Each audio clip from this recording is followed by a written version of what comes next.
What's up, guiding boat fans? This is Nick, and I just want to real quick explain a process to get your boat started if you have a failing starter.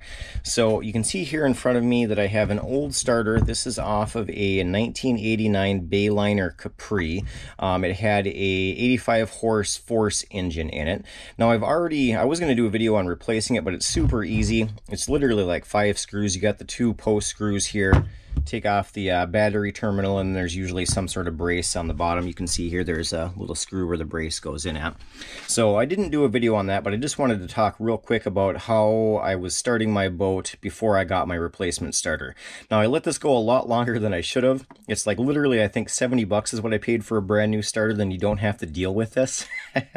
But if you're lazy like me and you just wanted to make it work in the moment, here's a quick tip that hopefully will get you up and running. I wouldn't recommend turning off your boat in the middle of the lake though if you use this process, because there's a chance that it won't start again. It's kind of I basically ran almost half a summer with this and then just finally decided to get around to replacing it. So anyways, here's the process. All you do is you have somebody go to the front of the boat, go ahead and crank the key, and if you have a failing starter, what you're going to probably notice is this will either you're not going to hear anything. You might think you have a dead battery, but if you know your battery is good, it might be the starter. So you'll either won't hear anything, or this will be kind of like it'll do like a rrr, and it'll just barely be turning.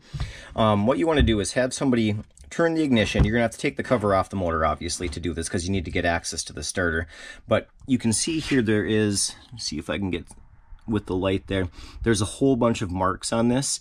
Basically, all you got to do is take something hard, either a hammer. I just had like a wrench that I used to take the bolt plug in and out, and just tap on this.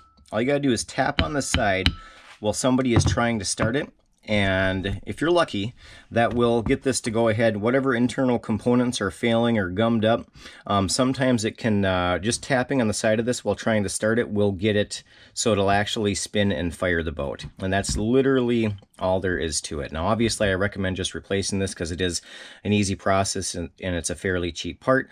But hopefully if you're, if you get out on the lake for a weekend and you don't have a starter with you, and you haven't maybe had any issues with it before and the boat doesn't start, give this a try and you might get lucky and it won't ruin your weekend. So that's all I got for you. If you have any questions, go ahead and toss it down below. Otherwise, as always, thanks for watching, and I'll catch you in the next one.